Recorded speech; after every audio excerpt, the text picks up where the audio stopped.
Today, let's learn how to use the conditional logic option on checkout fields. Conditional logic option lets you to control the appearance of the fields in checkout page. The fields can be controlled on various logical conditions as per the requirement.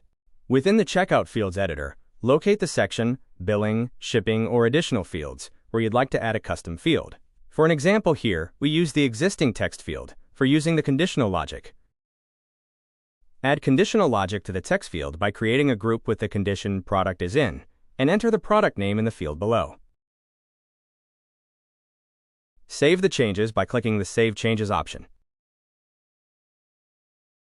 Add the specified product to the cart and go to the checkout page. The text field will be displayed on the checkout page when the specified product is in the cart. Now, it's time for you to try out by yourself. Thank you for your time and have a nice day.